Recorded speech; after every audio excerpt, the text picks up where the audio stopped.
back in the car. His younger brother urged him to close the window, but when he exerted force, the window crank unexpectedly broke. The boy suddenly had a feeling it was going to rain. His mother and brother thought he was talking nonsense, because the sky was completely blue and cloudless. But in the next moment, rain poured down heavily. The boy had a feeling. He had arrived at a peculiar small town. Today's story originates from the Danish mythological drama on Netflix, the first season of Ragnarok. The boy's name is Magna. He is innately kind, happy to help others, but because of dyslexia, he is considered a freak by others. This is his first time coming to this town with his mother. Ever since he helped the old lady, strange things have been happening non-stop. His nearsightedness from when he was 2 years old miraculously cured itself. A classmate's bicycle wheel was bent. He was able to straighten it effortlessly. His mother and the principal had a meeting. He was able to predict the window glass shattering 5 seconds later. He felt he was becoming stranger and stranger. It seemed like no one wanted to be his friend anymore, but his desk-mate Isolde didn't think so. She was willing to talk to him, because in the eyes of others, she was also a freak. She was a staunch environmentalist, and loved nature. That day they agreed to go up the mountain to see the glacier, and to play paragliding together. But just as they got to the foot of the mountain, Magna received a text message from his brother, saying that their mother had an accident. And then the phone turned off. Magna felt something was wrong, immediately bid farewell to Isolde, and hurried down the mountain. When he got home he found out this was all his brother's prank. When he wanted to go back up the mountain to find Isolde, she had already flown down from the mountain with her paraglider. He was just about to compliment her beauty, but she flew directly towards a bunch of high-voltage wires. When Magna found Isolde, she could no longer be awakened. The rain started to get heavy. Magna, who had lost his only friend, furiously threw the hammer in his hand towards the sky. Lightning instantly split the sky. With Magna's cry of pain, the entire town plunged into darkness. Magna felt terrified. What kind of terrifying power was this? Who was he? On the mountain, a man in a smart suit got out of the car. He took off his suit, walked naked to the edge of the cliff.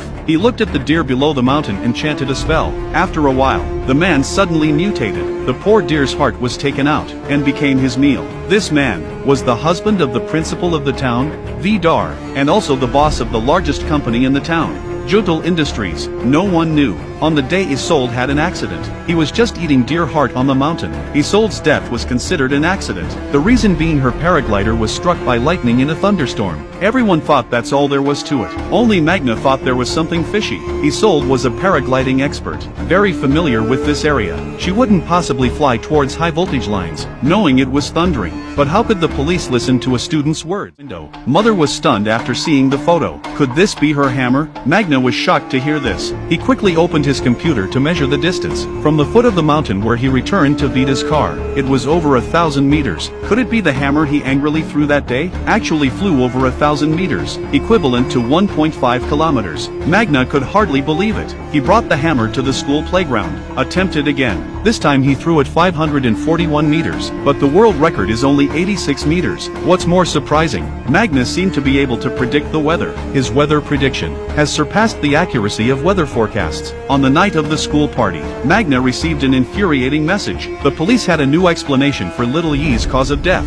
First, they said he was struck by lightning, now they say he hit a wall. He began to wonder if there was an inside story, but he didn't have any evidence. He found little Yi's father, but who would believe a child's nonsense? Dad just wanted little Yi to rest in peace. Magna was so angry, he pushed the car at the front door away. Little Yi's father was shocked. He realized this child was not ordinary. He showed Magna some of little Yi's records. Vida and U2 company's name came into view. Record high temperatures in the western region. Mercury was found in the single fin cod in Ida town. U2 company's destructive behavior against the town is growing at a rapid rate. Magna was more and more certain little Yi's death was related to U2 company. The next day Magna took his family to little Yi's funeral. When he came back home, the house was in total chaos, but the thief didn't take anything. Only the brothers' headphones were missing. This must have been done by the town's vagrant, but the vagrant told the two brothers. When he arrived, the house door was open, and he saw Vita's car was parked on the opposite road at that time. Obviously, Magna knew too much. It was confirmed that the brothers' headphones were not lost, returned by a neighbor who found them. But why did Vita come? At this time, little Yi's father came. He gave little Yi's computer to Magna. There was a file on the computer about Vita's U2 company's fjord water sample test. However, He didn't know. His actions had aroused Vita's vigilance. His guess was also correct. Little E did not die accidentally, but was murdered by Vita, who was eating lamb on the mountain. Because the glacier was melting faster than expected, Little E found the entrance to a tunnel. This tunnel obviously hides a terrifying secret, straight over a young boy. Yet what stunned the doctors was that, despite such a severe accident, the boy was left without a scratch, not even a single bruise. It was a miracle in medical history. Who could have imagined that? This unlucky yet lucky child was Magna. Just moments ago, he received a call. The hospital had found the bloodstained clothes worn by Little E on the day of the incident. He had no idea that it was because of this accident he had dodged a bullet, since Vita was standing right behind him at that time. Vita, who was at home, relishing his good luck, had no idea that Magna was still alive. Magna had already started to notice the changes in his body. His senses had become extraordinarily sharp.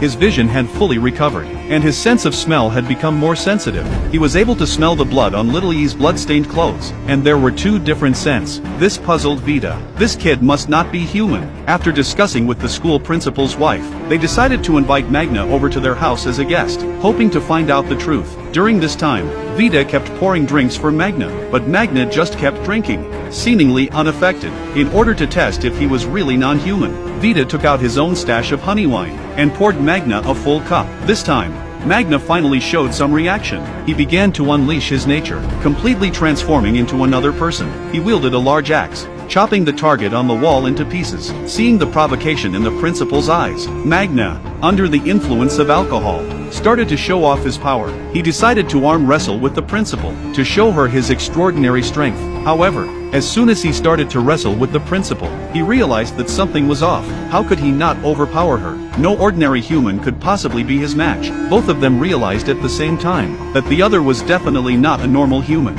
At this moment, Magna suddenly noticed the principal's hand had completely transformed, and when he looked at her face, he almost spat out a mouthful of old blood. Distracted for a moment, Magna gave the principal an opportunity. The leg of the table was smashed abruptly, and glass shards scattered everywhere. Scared, Magna immediately hid in the bathroom. He might need to sober up. However, as soon as he raised his head, he was scared out of his wits by his own reflection in the mirror. Who on earth was the person in the mirror?